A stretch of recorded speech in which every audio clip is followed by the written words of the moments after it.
उपनिषद का एक श्लोक है, वह पास से पास और दूर से दूर है। ये विरोधी वक्तव्य किस ओर संकेत करते हैं?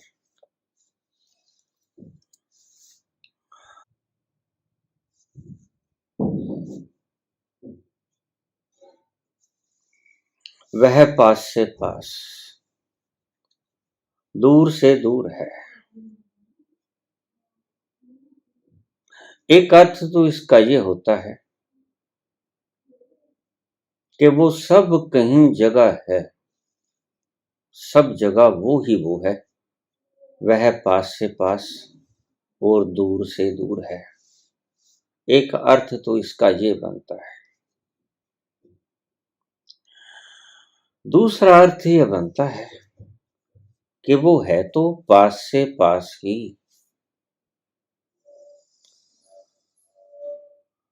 लेकिन जब उसे तुम ढूंढने लगते हो तो वह दूर से दूर हो जाता है।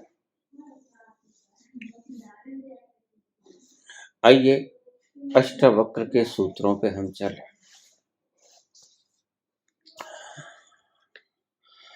आत्म पद दूर नहीं है,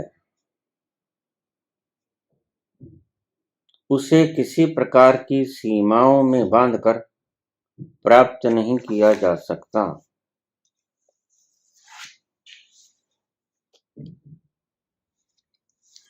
आत्म पद दूर नहीं है।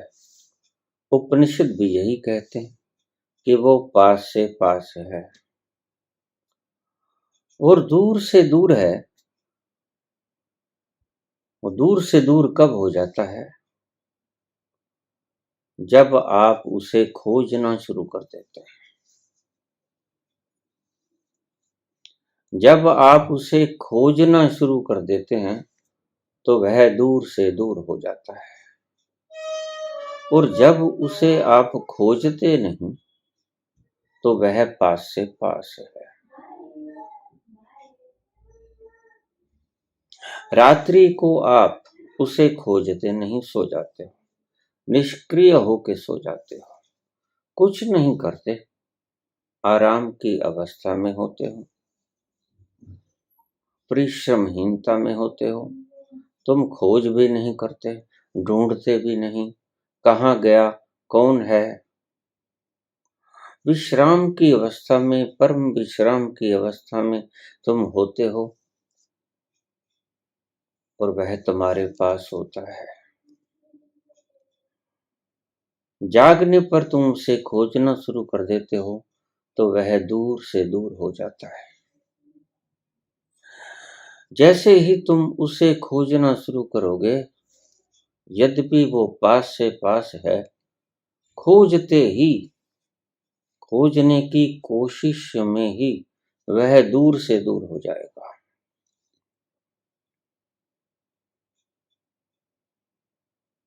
इसलिए मैं कहता हूं, खोजना बंद करो। किसे खोज रहे हो? कस्तूरी कुंडल बसै, मृग ढूंढे वन माँ। ऐसे घट में पीव है। जब तुम्हारे घट में ही वो मौजूद है, वनों में क्या खाक छानने जाओगे? कहाँ ढूंढोगे उसे?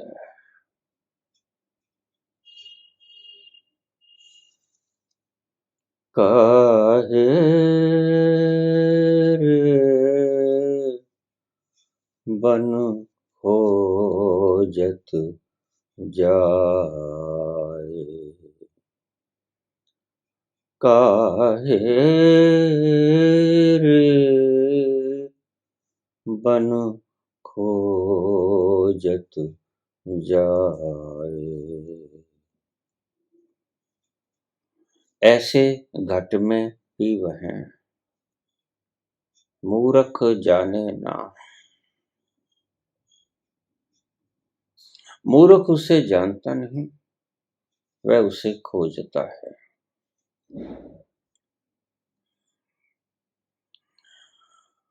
मुझे जब पहला पहला सवाल पूछा गया दयानंद ने,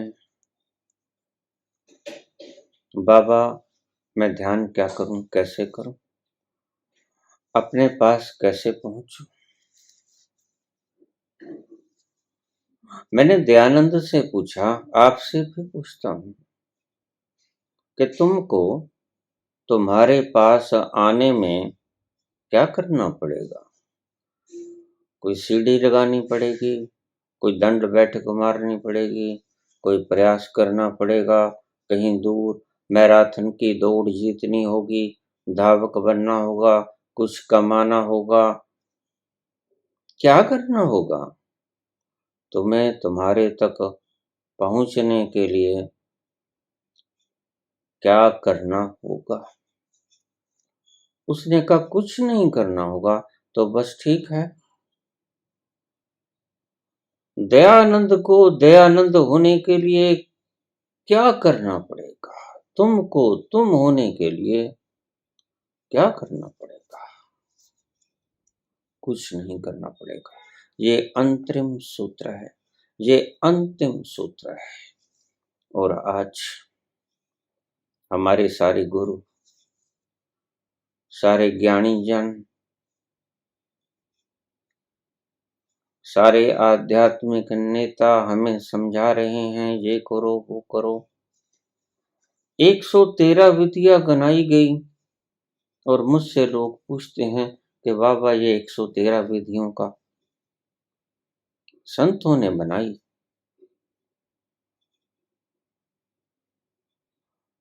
तत्वज्ञानियों ने बनाई, आत्मवेता पुरुषों ने बनाई, फिर काहे को बनाई? तो मैं यही कहता हूं, जब आप खोजना शुरू कर दोगे तो आत्म वेता पुरुषों को आपको करीब लाने के लिए कुछ न कुछ तो करना ही होगा। ये 112 की 112 विधियां तुम्हें अपने पास लाने के लिए नहीं है। जैसे तुम सोए पड़े हो और तुम कहीं गए नहीं हो, कल्पना में कहीं चले गए, बस तुम्हें झंझोड़ के उठाना मात्र है। सारी विधियां तुम्हें झंझोड़ने मात्र का काम करती हैं कि जागो, देखो, पहचानो तुम हो कौन, और कुछ नहीं। वह दूर से दूर, पास से पास है, यानी वो सब जगह है। पास से पास भी वो है, दूर से दूर भी वो है। ईशावास्यमिदं सर्वं यत्किंच जगत्याम जगत। और दूसरा अर्थ क्या है कि है तो वो पास, लेकिन जैसे ही तुम पास की चीज को खोजना शुरू करोगे, तुम पास की चीज को खो दोगे, क्योंकि जहां तुम्हारी दृष्टि होती है वहीं तुम होते हो। याद रखना, जहां तुम्हारी दृष्टि होती है तुम वहीं होते हो। तुम सामने दृश्य देख रहे हो, तुम अपने आप को भूल जाओगे। तुम पिक्चर देख रहे हो, तुम अपने आप को भूल जाओगे, तुम पिक्चर ही हो जाओगे। बस यही मूढ़ता है, यही अज्ञान है, यही तुम्हें हुआ है, कोई खास मर्ज है नहीं। सोए सोए को जगाना नहीं होता, बस सिर्फ झंझोड़ना होता है।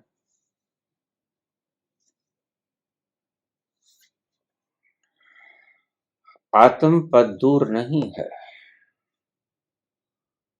तुम दूर नहीं हो अपने आप से, तुम तुम्हारे करीब से करीब हो, तुम अपने पास से पास हो।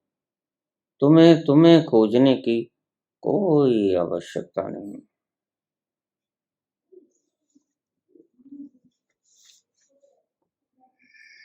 उसे किसी प्रकार की सीमाओं में बांधकर प्राप्त नहीं किया जा सकता। उसे किसी प्रकार की सीमाओं में बांधकर प्राप्त नहीं किया जा सकता। यहाँ सीमाओं में बांधकर का क्या अर्थ है? कोई भी विधि अपना के, तो विधि चाहे किसी ने भी क्यों ना कही, तत्ववेता पुरुषों के द्वारा बताई गई सभी विधियां मात्र आपको झंझोड़ना ही उनका लक्ष्य है। कैसे आपको झंझोड़ के याद करा दें, जगा दें। सोया हुआ मनुष्य अपने आप को गंवा देता है, यद्यपि वह अपने आप को गंवा सकता नहीं। अब इन शब्दों को पल्ले बांध लेना। यह तत्व है, यह रस है, उपनिषदों का, वेदों का, सभी शास्त्रों का रस है। जब तुम सोते हो तो अपने आप को खो देते हो, यद्यपि तुम खो सकते नहीं। बहुत गहरी बात है। बहुत बार मंथन करना होगा, मनन करना होगा, फिर समझ के भीतर आएगी। जब तुम सोए होते हो तो स्वयं को गंवा देते हो, यद्यपि खुद को गंवा नहीं सकते। देखिए, तुम कुछ ऐसा नहीं जो कि तुम खो जाओ। तुम खुद को गंवा नहीं सकते, लेकिन सो सकते हो। और जब तुम सो सकते हो तो तुम गंवा भी सकते हो, ऐसा तुम मानते हो, लेकिन ऐसा है नहीं। सोया हुआ व्यक्ति जब ये जानता ही नहीं कि मैं हूं, तो अपने आप को गंवाया ही हुआ होता है ना। जब आदमी सो जाता है तो वह जानता नहीं कि मैं हूं, क्योंकि सोया है। तो उस वक्त उसने अपने आप को गंवा लिया ना। बस यही भ्रांति है तुम्हें। तुम सोए हुए हो एंड यू नीड अवेकनिंग। तुम सोए हुए हो और तुम अपने आप को गंवाए हुए हो कल्पना में। ध्यान रखना, सच में तो तुम अपने आप को कभी गंवा नहीं सकते, कल्पना में गंवा सकते हो, सच में तुम गंवा नहीं सकते।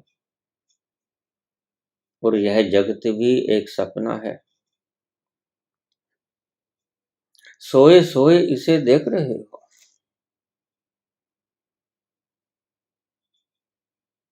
जागोगे तो पाओगे, ओह, ये मैंने जो देखा ये झूठ था। ये जहाज के ऊपर बैठे जा रहे थे, जहाज गिर पड़ा समुद्र में। कितने व्यक्ति बैठे थे, कितना सामान था, कितना लाभ लश्कर था, और दुर्घटनाग्रस्त हुआ जहाज, गिर गया समुद्र में। तुम डर गए, तुम्हारी आंख खोली, देखा कोई जहाज का पुर्जा नहीं, कोई समुद्र नहीं, तुम तो सो गए थे। सोए हुओं को ये भूल होती है, जागे हुओं को भूल नहीं होती। सोना एक आवरण मात्र है। आवरण जैसे आंख में देखने की क्षमता है, और आंखों की पलकें आवरण का काम करती हैं। आंखें जब बंद होती हैं तो शटर डाउन होता है आपकी आंखों का, आंखें देख सकते हुए भी देखती नहीं, आवरण के कारण, इन पलकों के कारण। यह पलकें आंखों के ऊपर आवरण का काम करती हैं। इसी तरह यह ज्ञान, यह अज्ञान तुम्हारे ज्ञान के ऊपर एक आवरण मात्र है, और आवरण को सिर्फ हटाना होता है। ज्यादा खोज करने की जरूरत नहीं, ज्यादा ढूंढने की जरूरत नहीं, ज्यादा शीर्षासन पचड़ों में पड़ने की जरूरत नहीं, कोई 112 विधियां अपनाने की जरूरत नहीं। इसलिए कृष्णामूर्ति ने एक बात कही, पाथलेस पाथ। यह ऐसा रास्ता है जिसका कोई रास्ता नहीं। यह ऐसी मंजिल है जिसका कोई रास्ता नहीं। जो तुम हो वो सदा पाया हुआ है, और जिसे खो नहीं सकते उसके उसको पा कैसे सकते हो। लेकिन एक काम कर सकते हो, भुला सकते हो। बस मात्र भूल गए हो। मात्र आंख को देखने की शक्ति तो है, मात्र पलकों के आवरणों ने आंखों की देखने की शक्ति को बंद कर दिया है, ढक लिया है। इस आवरण को हटाना है, और हटाना भी क्या है, बस पलकें खोल लेना है। देखने की क्षमता आंखों में सदा से है, उसकी फिक्र मत करना। तुम आंखों की देखने की शक्ति कम न कर पाओगे। तुम हो, और कभी न होने में नहीं जा सकोगे। तुम कभी अपने आप को खो नहीं सकते, भूल सकते हो। इसलिए गुरुजेफ ने कहा, सेल्फ रीमेंबरिंग, फिर से याद करो। भूल गए, खो नहीं, भूले हो, खोए नहीं। और आवरण के ढके होने के कारण तुम देख नहीं पा रहे हो सत्य क्या है। आवरण का पर्दा तुम्हारे सत्य को ढके रहता है, उसे किसी प्रकार की सीमाओं में बांधकर प्राप्त नहीं किया जा सकता। कैसे करोगे प्राप्त? दयानंद दयानंद को प्राप्त कैसे करेगा? भूल गया था। भूल सकते हो। आपके पास कोई वस्तु है, वह आपने कहां रख दी, वस्तु गुम नहीं होगी, भूल जाओगे कि कहां है। बस यही कुछ तुम्हारे साथ जीवन में घटता है, मात्र भूले हो, गुम नहीं हुए हो। इस बात का ध्यान रखना। तुम हो, सदा रहोगे, सदा थे, आद सच, जुगाद सच, है भी सच, नानक होसी भी सच। तुम हो, सदा से हो, कभी गुम नहीं हो सकते, हाँ भूल सकते हो। इसलिए self remembering, know thy self, who are you. ये सारी तरकीबें नहीं हैं, सिर्फ मात्र झिंझोड़ना है आपको। आंखें खोल लो, सारे भ्रम टूट जाएंगे। कहते हैं अष्टावक्र, ये किसी भी विधि से खुद को पाया नहीं जा सकता। इन विधियों को फाड़ दो, इन विधियों को कचरे में जला दो। खुद को पाने के लिए इतने शास्त्रों की आवश्यकता क्या है? पागल हुए हो? अरे तुम हो,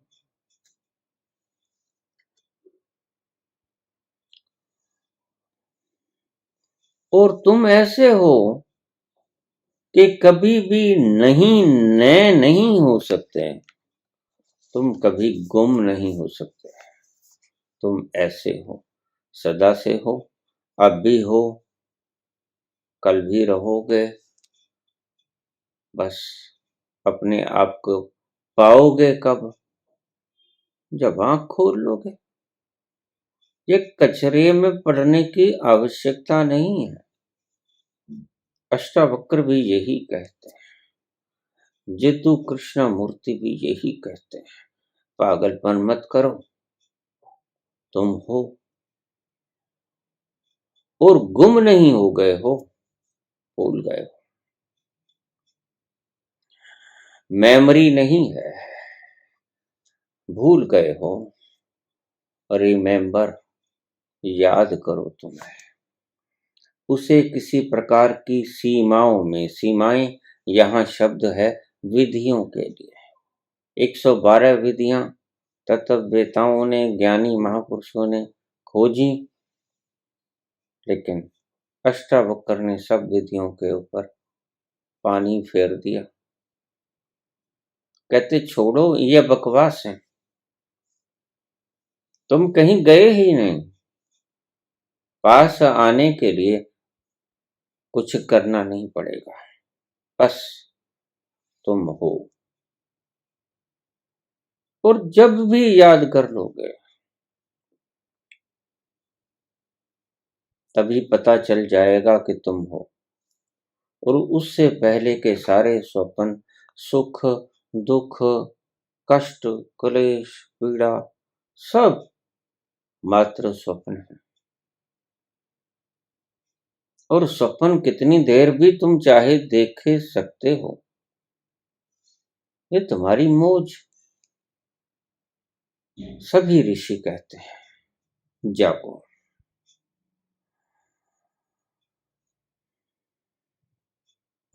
किसी विधि के द्वारा उसे प्राप्त नहीं किया जा सकता। बड़ा सुंदर शब्द है। He cannot be created. He can invent only. पर्दा नहीं उठा सकते, क्रिएशन नहीं कर सकते खुद की, प्राप्त नहीं किया जा सकता तुम्हारा स्वभाव तुम्हारे द्वारा, क्योंकि तुम हो। क्रिएट नहीं कर सकते तुम, सिर्फ तुम पर्दा हटा सकते हो, भूल सकते हो, गुम नहीं हो सकते। इसलिए प्रयास मत करो।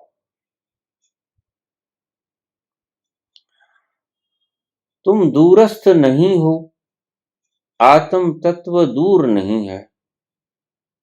और उपनिषद भी कहते हैं कि वह पास से पास है, लेकिन दूर से दूर है। ये पूछा प्रश्न, दूर से दूर वो तब हो जाता है जब उसे आप खोजना शुरू कर देते हैं वनों में। वनों में खोजने जाने का अर्थ कि वो दूर है। काहे रे बन खोजत जाए, काहे रे बन खोजत जाए। इसलिए कबीर तुम्हें मूर्ख कहते हैं।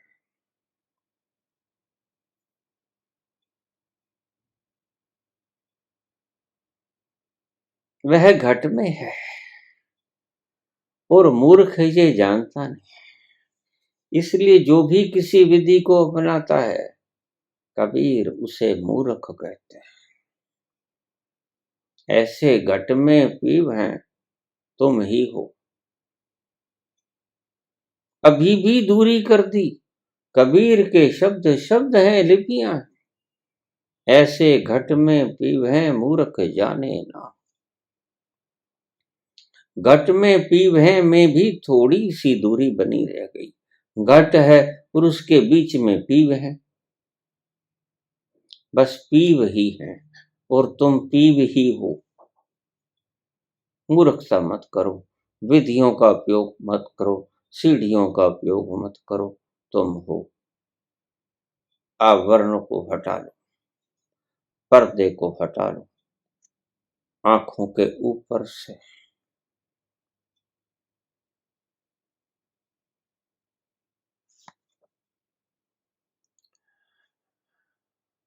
उसे प्राप्त नहीं किया जा सकता क्योंकि वह सभी प्रकार के संकल्प विकल्पों से परे है।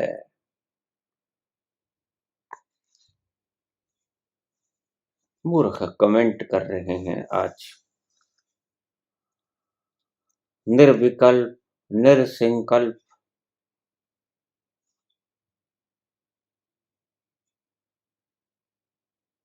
उसे किसी संकल्प के द्वारा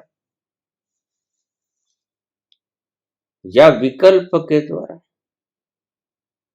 ना प्राप्त किया जा सकता है, ना गंवाया जा सकता है, ना उसकी व्याख्या की जा सकती है। यह रूढ़ शब्द है, समझना। क्योंकि वह सभी प्रकार के संकल्प विकल्पों से परे है। संकल्प विकल्प उठते कहाँ?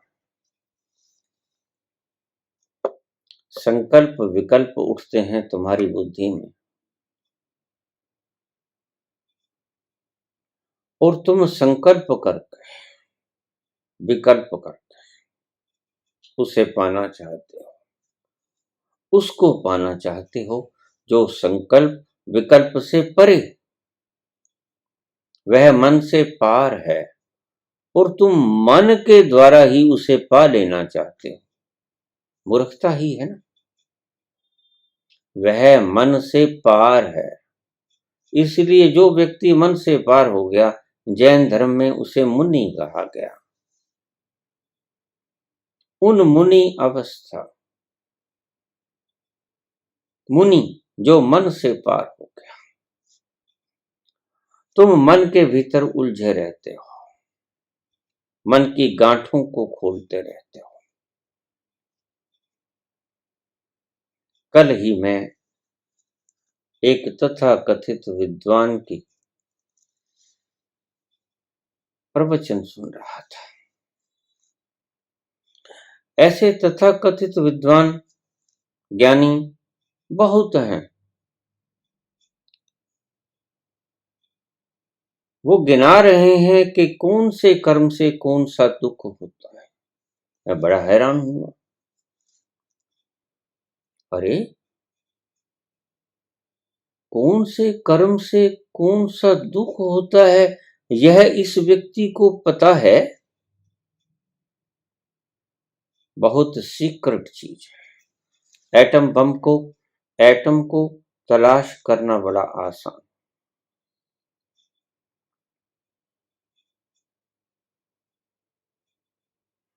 इलेक्ट्रॉन, प्रोटॉन, न्यूट्रॉन की खोज करनी बड़ी आसान, लेकिन कौन से कर्म का कौन सा फल होगा, यह जानना मुश्किल ही नहीं, असंभव है। यह तो ऐसा हो गया जैसे तुम खोज लो कि ईश्वर ने सृष्टि बनाई, ये तो ठीक, या सृष्टि खुद बनी, ये तो ठीक, लेकिन सृष्टि बनी कैसे? बस यहां तुम पागल हो गए, समझ लो। यहां पर पागल खाने में बंद करने की तुमने सारी काबिलियत हासिल कर ली। तो मैं चौंका। अरे, हद हो गई। यह तो प्रकृति का आत्यंतिक ढंग है और कभी खुलेगा नहीं ये भेद कि कौन से कर्म का कौन सा फल होगा।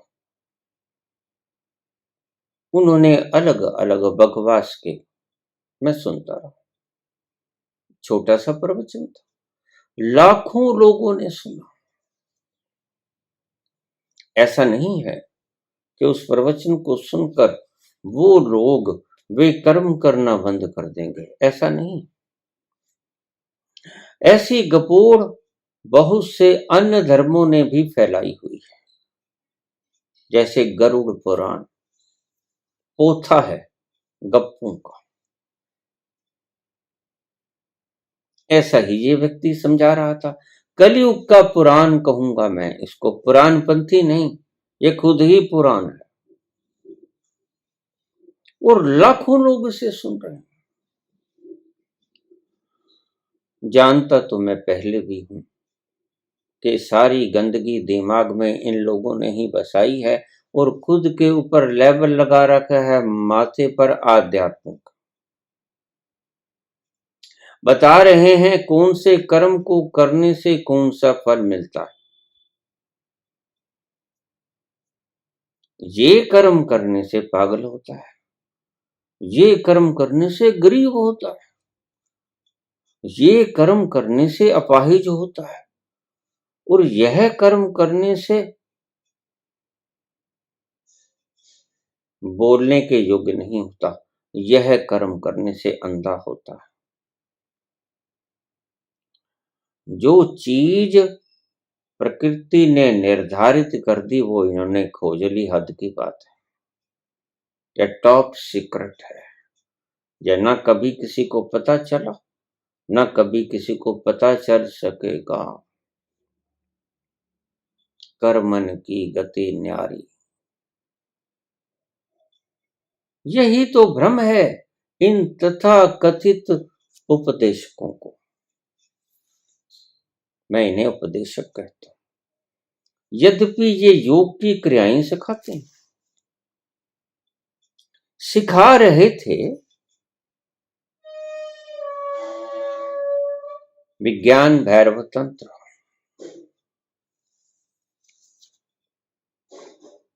इनका अपना कोई ज्ञान, ऐसा एक नहीं, मैंने पहले भी बताया था। और ऐसे व्यक्तियों की ही बात सुनने में आपको मजा आता है, क्योंकि जिस तल पर आप हो उस तल पर ये बोलते हैं, सहज ही आपके दिमाग में आ जाती। अब अष्टावक्र की बात को आप समझ भी कैसे पाओगे, जो बोल ही रहे हैं ऐसे तल से जहां पर आपने पहुंचना है। आखिरी पड़ाव, कोई सीढ़ी नहीं, कोई पौड़ी नहीं, कोई स्टेयर नहीं, कोई विधि नहीं। ये अविधि है, ये कोई विधि नहीं है। विधिहीनता को अवधि कहते हैं, जिसके द्वारा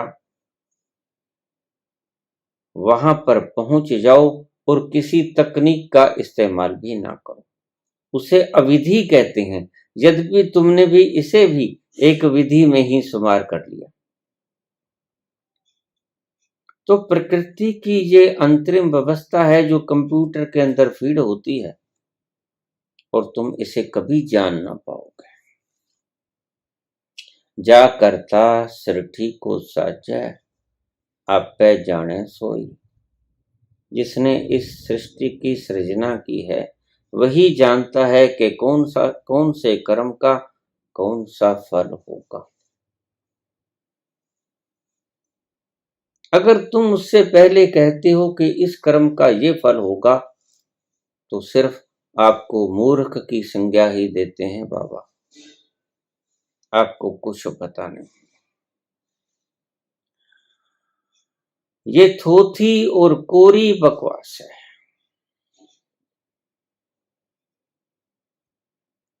बताओ कहां से पता करके आए, क्या है सोर्स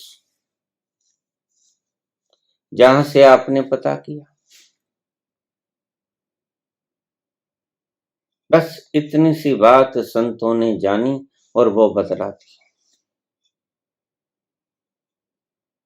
ध्यान से समझना। कृष्ण ने कहा जैसे कर्म करेगा वैसे फल देगा भगवान। ईश्वर की न्याय प्रणाली आप जैसा कर्म करोगे वैसा ही फल मिल जाएगा। To every action there is an equal and opposite reaction। आपने नई बात क्या कहे थे? जैसा कर्म करोगे, किसी को धोखा दोगे, आप चले जाओगे, एक्शन का रिएक्शन है। लेकिन पाम हाथी जैसे हो जाएंगे, ये कहां से पता करना? जब कैंसर नहीं था तब भी लोगों को कैंसर होता था। जब कैंसर की मालूमात नहीं थी, नॉलेज नहीं थी, कैंसर खोजा नहीं गया था, लोगों को तब भी कैंसर होता था। ये बात अलग के खोजा नहीं गया था। न्यूटन ने जब तक लॉ ऑफ ग्रेविटेशन नहीं खोजा, ऐसा नहीं कि सेब ऊपर चला जाता था, सेब तब भी नीचे आता था। लेकिन जब खोजा गया तो पता चला कि धरती बहुत बड़ा चुंबक है। आज तुमने सब पता कर लिया और तुम सब कुछ पता कर लोगे, फर्ज करो। लेकिन एक बात कभी पता नहीं कर पाओगे, how he created the world. बस इसके लिए आपके पास एक ही जवाब है, उसने सृजना की कैसे? ये इतना मटेरियल वो लेके कहां आया? कहां छुपा के रखा था इतना मटेरियल, इतनी गैसें, इतने पदार्थ, इतने तत्व, इतना पानी, इतनी सॉलिडिटी, इतनी लिक्विडिटी, इतनी गैसीय संरचना कहां छुपा के रखी थी, जहां से ले आया ये न जान पाओगे। अभी तो तुम बहुत बहुत अल्प से भी अल्पतम, यानी कि ऐसा कह दें, न्यूटन ने ठीक कहा कि मैंने बहुत से समुद्रों में से एक समुद्र के किनारे पे खड़ा होकर कुछ कंकड़ पत्थर इकट्ठे किए हैं। while the oceans of knowledge still remain unexplored, जबकि बहुत से ऐसे अज्ञात समुद्र हैं जो अभी तक खोजे ही नहीं गए। और इन साहब को पता है कि कौन से कर्म का कौन सा फल होता है। गरुड़ पुराण का डीटो कॉपी है यह। ढंग से देखोगे तो वेद व्यास का लिखा हुआ गरुड़ पुराण उसकी डीटो कॉपी है। जो बता रहे हैं अगर किसी को धोखा दोगे तो आपको धोखा ही मिलने को है। ऋषि कब के ये कह रहे हैं, भगवान कृष्ण 5000 साल से भी ज्यादा के वक्त पहले से बोल रहे थे, जैसा कर्म करेगा वैसे फल देगा भगवान। लेकिन यहां तक तो ठीक, छल दिया छले जाओगे, दुख दिया दुख मिलेगा, दर्द दिया दर्द मिलेगा, प्रेम दोगे प्रेम मिलेगा, नफरत दोगे नफरत मिलेगा। लेकिन किस तरह मिलेगा इसका वर्णन कर रहे हैं। मुझे हैरानगी इस बात पर है, ईश्वर की सृष्टि में अगर कोई आज मेरे गोली मार गया तो क्या मैं अगले जन्म में उस व्यक्ति को गोली मारूंगा? फिर हिसाब बराबर होगा। ऐसा ही आपको समझाया गया है, ऐसा होता नहीं। क्योंकि अगर ऐसा होता तो एक तो मैंने गोली खाई, पिछले जन्म में मेरे गोलियां मारी गई, तो क्या मैं आज जिसने मेरे गोलियां मारी उसको पहले तो ढूंढूं कि वो कहाँ, फिर उसको मैं गोली मारूं? मेरे दिमाग में खराबी है। मेरी स्वतंत्रता में बाधा है और मैं कभी मुक्त नहीं हो सकूंगा अगर वह व्यक्ति मुझे मिले ना। मेरे पास ऐसा कोई तकनीक ना हो कि मैं उस व्यक्ति को खोज पाऊं कि आज वो कहाँ, किस रूप में है, और मैं उसे गोली मार ना सकूं। तो फिर उससे पहले तो मैं मुक्त भी नहीं हो सकता, क्योंकि कर्म भोग बाकी रहेगा।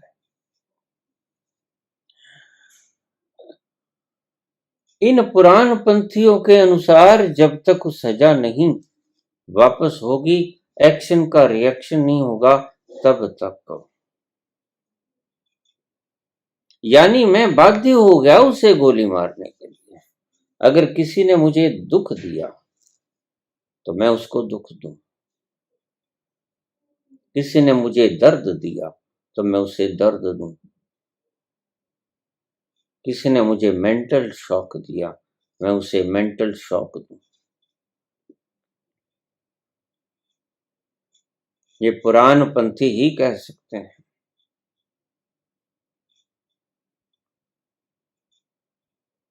ईश्वर की सृष्टि, चाहे ये एक कल्पना ही है, मैं बीच बीच में से आपको जगाता रहता हूं, लेकिन कल्पना भी बड़ी ईमानदारी से की गई है। एको अहम बहुश्याम, आप इसे संकल्प कहते हो, मैं इसे कल्पना कहता हूं, और अनेक हुआ ही नहीं। आप गलती में। एको अहम बहुश्याम, मैं एक से अनेक हो जाऊं, मात्र कल्पना में हुआ है, सच में नहीं हुआ है, सच में हो ही नहीं सकता। एक एक ही रहेगा, बहु कैसे हो सकता है? ये बात आपने कभी सोची? एक बहु में कैसे बदल जाएगा, एक अनेक में कैसे बदल जाएगा? एको अहम बहुश्याम, सिर्फ इतना ही हो सकता है कि एक अनेक में बदल जाए, स्वरूप में बदल जाए, आकार में बदल जाए, जैसे हम मर कर अगला जन्म कोई और नैन नक्श चाल ढाल रंग रूप धारण कर लेते हैं। एको अहम बहुश्यामी तो कभी हो ही नहीं सकता, तो ईश्वर इतना मूर्ख तो है नहीं। लेकिन ये सृष्टि का आगाज जानने वाले लोग आपसे कहते हैं कि सृष्टि का आगाज कैसे हुआ? परमात्मा ने ये संकल्प किया, एको अहम बहुश्याम, मैं एक हूं, अनेक हो जाऊं, और वो हो गया। इस्लाम कहता है कि ईश्वर ने कहा हो जा, और सृष्टि हो गई। कहां से हो गई? पुराण पंथियों के इन कहानियों पर उलझना मत, समय को बर्बाद मत करना। ये कहानियां हैं, पता बता कुछ नहीं इन्हें, अच्छी तरह ये जानते हैं, और मैं हृदय की बातों को, इनकी हृदय की बातों को जानता हूं, आपसे प्रकट कर रहा हूं। इनको कुछ नहीं मालूम कि कौन सा कर्म करने से कौन सा फल मिलता है। व्यर्थ की बकवास।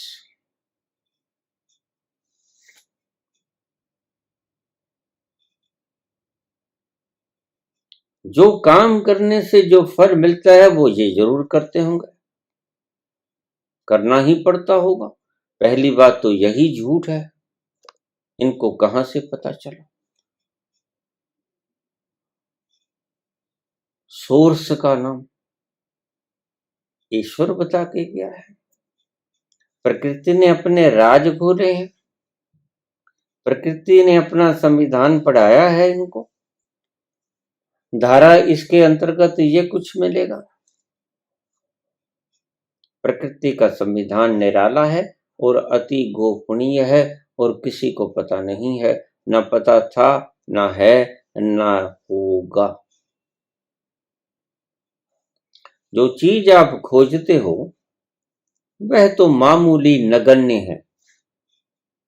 इतनी बड़ी चीजों को कभी खोजा नहीं जा सकता। बड़ा विशाल, विराट और इसके नियम स्थूल रूप से आप खोज सकते हो।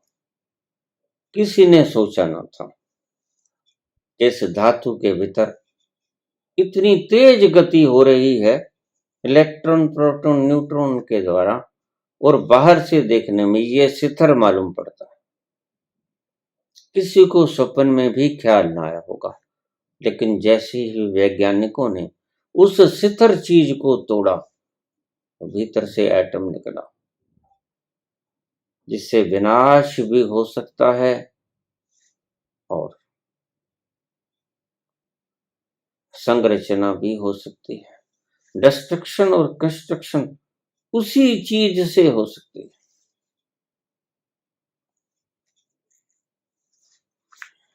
संकल्प और विकल्प, क्योंकि वह सभी प्रकार के संकल्प विकल्पों से परे है।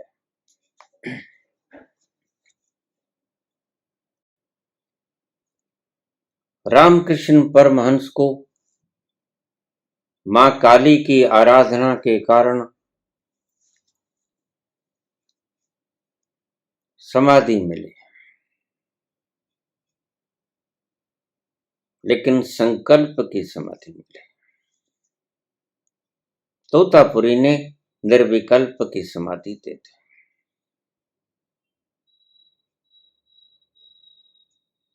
लेकिन कहने को तो हम विकल्प की समाधि कह देते हैं, निर्विकल्प की समाधि कह देते हैं। अष्टावक्र क्या कहते हैं? संकल्प और विकल्प एक ही सिक्के के दो पहलू हैं। जिसमें संकल्प होगा उसमें विकल्प भी होगा, ये मत भूल जाना। क्योंकि अगर एक चीज दूसरे में कन्वर्ट हो सकती है तो दूसरी भी पहली चीज में कन्वर्ट हो सकती है। ईश्वर ने संकल्प किया, एको अहम बहुश्याम, मैं एक से अनेक हो जाऊं। संकल्प किया तो वह विकल्प भी कर सकता है, तो फिर वो ईश्वर ना हुआ। जिसमें अभी भी संकल्प और विकल्प मौजूद हैं वह ईश्वर न हुआ, वह तो तुम जैसा संसारिक व्यक्ति ही हो गया। जो संकल्प और विकल्पों से दूर है वह ईश्वर है।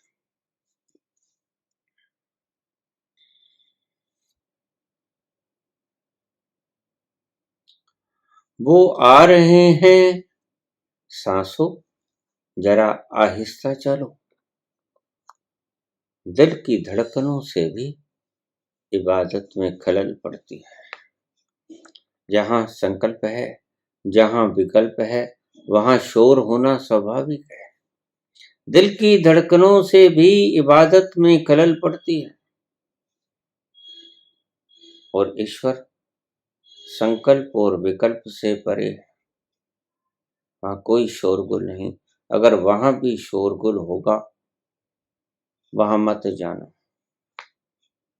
वह जाने योग्य स्थान ही नहीं जहां खलल है। खलल से पार चले जाना है। इसलिए अष्टावक्र कहते हैं कि वह संकल्प और विकल्पों से परे है। सभी प्रयत्नों से रहित है। बड़ा क्रांतिकारी सूत्र है। सभी प्रयत्नों से रहित है। और तुम जानते हो संकल्प एक प्रयत्न है। फंसोगे। संकल्प एक प्रयत्न है, तुम संकल्प करते हो। ठीक कहते हैं अष्टवक्र, बहुत शुद्धतम भाषा का प्रयोग किया। शुद्धतम भाषा जहां तक बोला जा सकता था वहां तक बोले अष्टावक्र। वह संकल्प और विकल्पों से परे, वह प्रयत्नों से रहित है, वह कोई प्रयत्न नहीं करता। बड़ा गहरा सवाल है, वक्त बहुत कम है। अगर आप सुन लोगे तो मैं अगली वीडियो में इसे बढ़ा सकता हूं।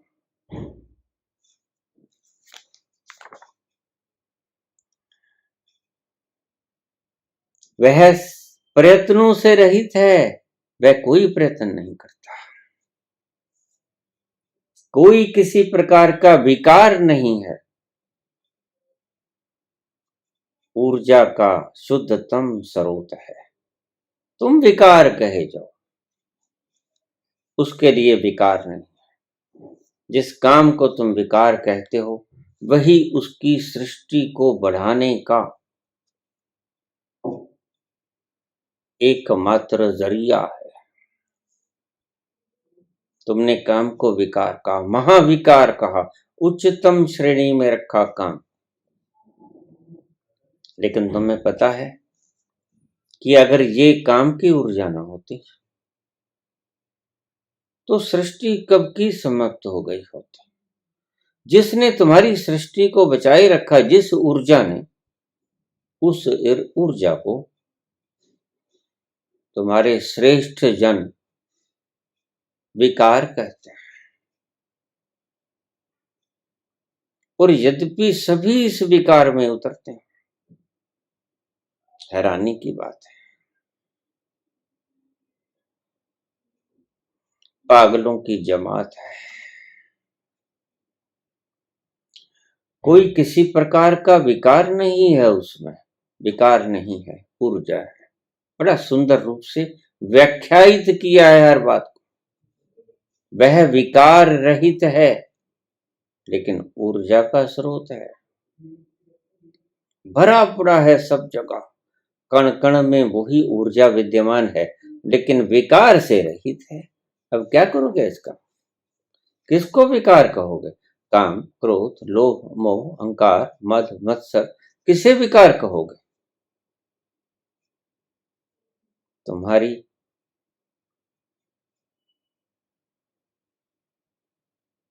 डेफिनेशन में फर्क पड़ गया।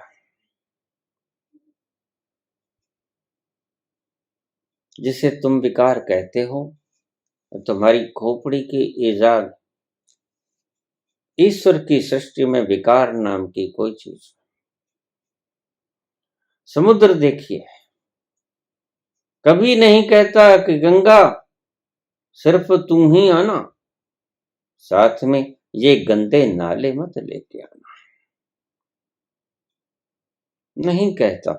समुद्र जैसा गंभीर, धीर, कहता आने। यह गंदगी नहीं है,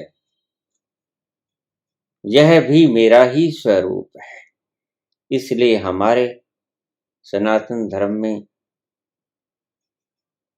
वराह को भी अवतार कहा गया, जो मल मूत्र का भक्षण करता है। तुम जिसे विकार कहते हो वह ऊर्जा है। कोई किसी प्रकार का विकार नहीं है उसमें, किसी प्रकार का दुख नहीं है उसमें। बड़ा प्यारा शब्द है, उसमें किसी प्रकार का दुख नहीं। दुख कब होता है? दुख होता है अज्ञान के कारण। जैसे ही तुम अज्ञान में होते हो वैसे ही तुम दुखी होते हो। और जितना तुम दुखी होते हो समझ लेना कि ये अज्ञानता के धागे, ये मूढ़ता के धागे जो संसार ने, समाज ने, तुम्हारे नियमों ने, तुम्हारी मान्यताओं ने तुम्हारे दिमाग पर जंजीरें बनकर थोपे, वही तुम्हारे दुख का कारण है। जिसने प्रकृति के विरुद्ध तुम्हें सिखाया, वह व्यक्ति तुम्हारे लिए जहर के समान है। प्रकृति के संयोग में रहना जिसने सिखाया, वह तुम्हारा मित्र। प्रकृति के वियोग में जिसने रहना तुम्हें सिखाया, वह तुम्हारा शत्रु।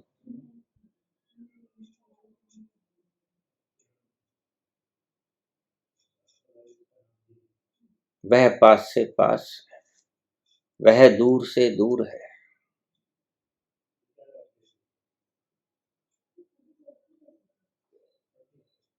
पास से पास तो है ही, दूर से दूर तब हो जाता है जब उसे तुम खोजना शुरू कर देते हो, जब तुम प्रयास करना शुरू कर देते हो। क्योंकि परमात्मा प्रयास रहित है, सभी प्रयत्नों से रहित है परमात्मा। परमात्मा सृष्टि को बनाने के लिए कोई प्रयास नहीं करता, संकल्प भी नहीं करता। ये बड़ी टेढ़ी बात लगेगी आपको कि फिर करता क्या है, क्योंकि तुम करने की ही भाषा समझते हो। फिर कैसे सृजना उत्पन्न की? अब तक तो हम इस बात पर खड़े थे, अब ये टूटेगी बात। फिर तुम ग्रंथों के पलोरोगे, फिर तुम खट दर्शन में जाओगे, फिर यहां पर कमेंट आएंगे। तुम देखना कितने प्यारे प्यारे कमेंट आते हैं। तुम कहते हो कि वह कुछ नहीं करता,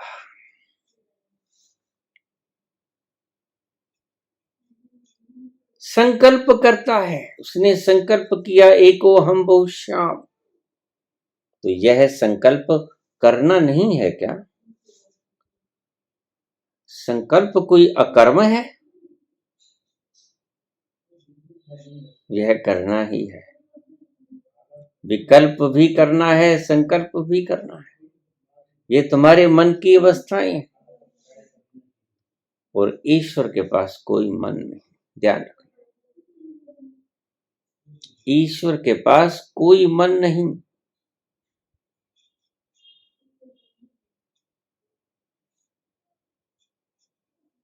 वह अमन की अवस्था में है। तो अष्टावक्र कहते हैं, वहां कोई दुख नहीं। दुख वहीं होगा जहां मन का अस्तित्व होगा।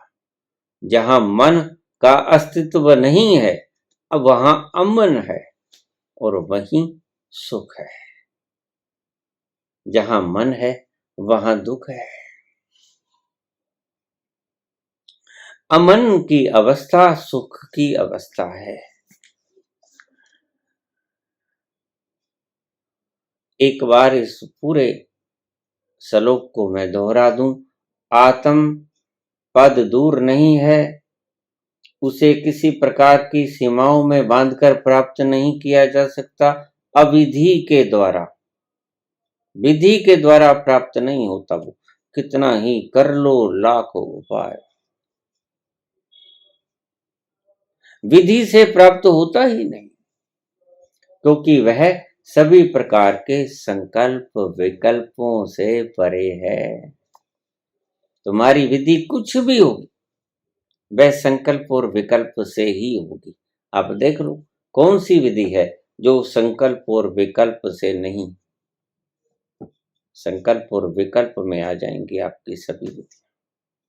श्वास लो, कल सिखा रहे थे एक महाशय, विज्ञान भैरव तंत्र के बारे में सिखा रहे थे, और उन्हें पता ही नहीं कि विज्ञान भैरव तंत्र में शिव ने बोला क्या है। पढ़ लिया, सुन लिया, रट लिया, आपको सुना दिया। वो सिर्फ ब्रॉडकास्टिंग सेंटर है, खुद का ज्ञान उन्हें नहीं है। ईमानदारी से जिस दिन वो बोलेंगे उस दिन वो यही कहेंगे कि नहीं, मुझे पता नहीं था। वाकई ही उन्हें पता नहीं। ऑनलाइन क्लासेस लेते हैं, श्वास लो, श्वास छोड़ो, अंतराल में ठहरो, ये भगवान शिव कहते हैं।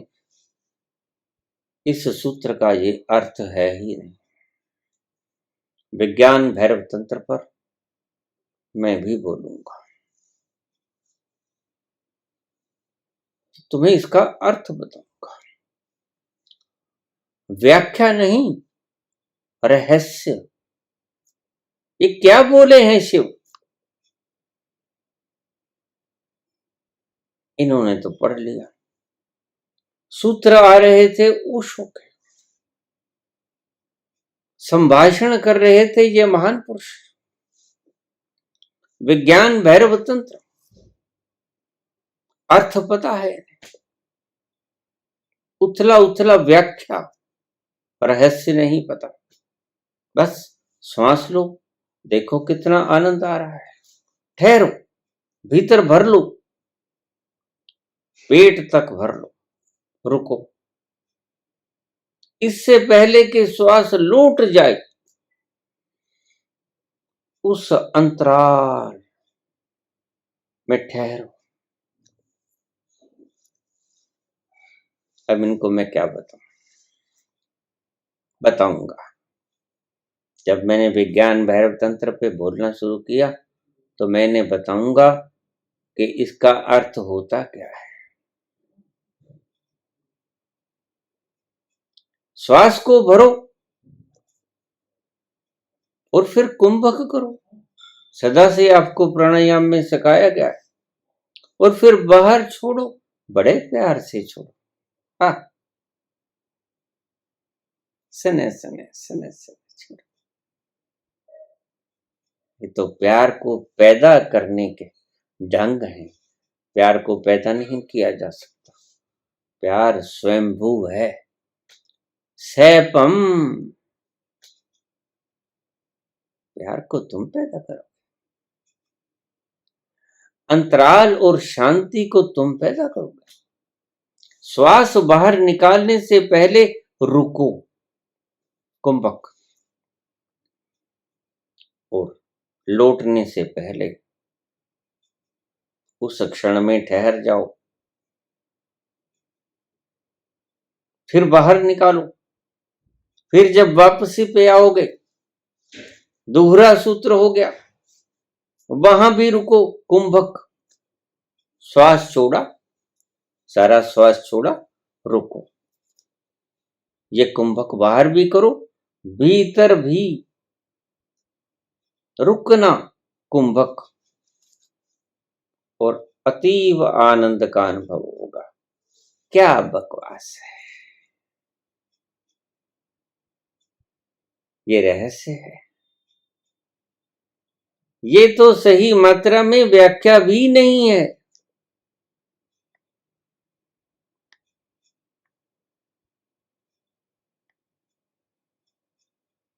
अब क्या करें इन लोगों का? हमें पता है कि ये जो कूड़ा भर के जाएंगे, आने वाले बुद्ध पुरुष माथे पर हाथ मारेंगे।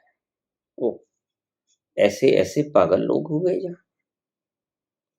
जिन्होंने अर्थ का अनर्थ कर दिया सिर्फ अपने लोभ के लिए। हमें मान सम्मान मिलेगा, लाखों लोग सुनेंगे, लाखों देखेंगे। ये तो तुम स्वार्थी हो गए, ये तो तुम प्रार्थी ना रहे, ये तो तुमने लोगों के आनंद के बारे में ना सोचा, ये तो तुमने अपनी आनंद के लिए सोचा। क्या खाक व्याख्या की, बकवास। व्याख्या नाम की कोई चीज नहीं। हाँ, अर्थों की आपने व्याख्या अवश्य कर दी, शब्दों को आपने व्याख्या में तब्दील कर दिया, थोड़ा सरल बोल दिया। गूढ़ शब्दों को, मंत्र हमेशा ही गूढ़ होते हैं, छोटे भी होते हैं, गूढ़ भी होते हैं। आपने सरल शब्दों में बोल दिया, इतनी अनुकंपा अवश्य की, लेकिन कोई फायदा नहीं। शब्द चाहे छोटे हो, भगवान शंकर ने बोले, आपने सरल करके बोल दिए, कुछ भी नहीं किया, आपने विकृत कर दिया। क्यों? क्योंकि रहस्य बताया ही नहीं, रहस्य तो गलत बता दिया। लेकिन इन लोगों को समझाया कैसे जाए, ये मानेगा नहीं।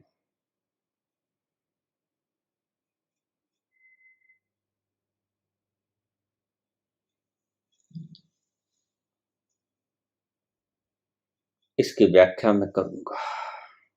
विज्ञान भैरव तंत्र की 112 विधियां मैंने पढ़ी तो नहीं, ओशो सुना है, ओशो बोल के गए। उसके बारे में जब मैं जपजी साहब पे प्रवचन करने लगा तो मुझे कुछ मित्र कहने लगे, इस प्रवचन को ओशो ने बोल दिया है। मैंने कहा, देखिए बात है, मैं अपनी मौज में बोलूंगा, ओशो अपनी मौज में बोल गए, आप मुझे मत रोकिए। आपको क्या तकलीफ है अगर मैं जपजी साहब पे मैं भी बोल देता हूं तो? अगर वो मेरे द्वारा बोलना चाहता है, आपको आपत्ति क्या है? और मैंने कभी ओशो की एक ओंकार सतना नहीं पढ़ी है, 2-4 पन्नों से अतिरिक्त कभी पढ़ लिया। अगर किसी व्यक्ति ने कहा कि देखिए आपके अर्थों से ये अर्थ मेल नहीं खाते, तो मैंने कहा, देखिए इसका जिम्मा मेरा नहीं है, मुझे जो ठीक लगा मैंने वो बोल दिया, आपको जो ठीक लगे उसको अपना लीजिए। मुझे जो रहस्य लगा मैंने बोल दिया, ओशो को जो रहस्य लगा उन्होंने बोल दिया, और किसी को जो रहस्य लगा उन्होंने बोल दिया। आएंगे और भी बोलेंगे, बहुत से लोग जपजी के ऊपर प्रवचन कर रहे हैं, कौन रोक सकता है? लेकिन आप ये नहीं कह सकते कि आप कृपा करके इस पर प्रवचन मत कीजिए।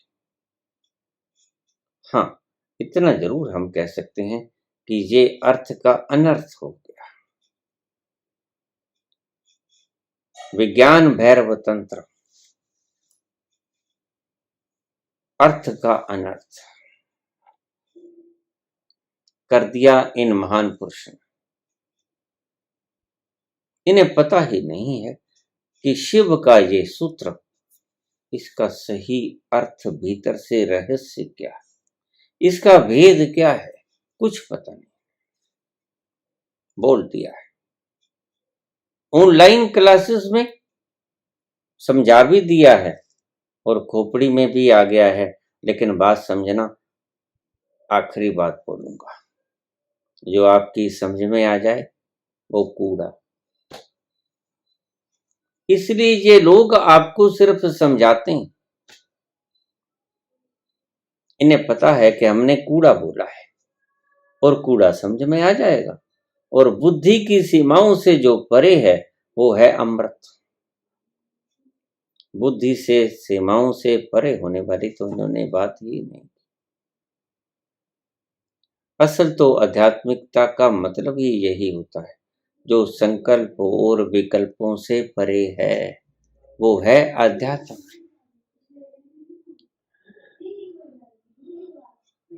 आत्म पद दूर नहीं है, उसे किसी प्रकार की सीमाओं में बांधकर प्राप्त नहीं किया जा सकता, क्योंकि वह सभी प्रकार के संकल्प विकल्पों से परे, सभी प्रयत्नों से रहित है। कोई आपकी विधि वहां काम नहीं करती, कोई किसी प्रकार का विकार नहीं है उसमें, ऊर्जा स्वरूप है मात्र।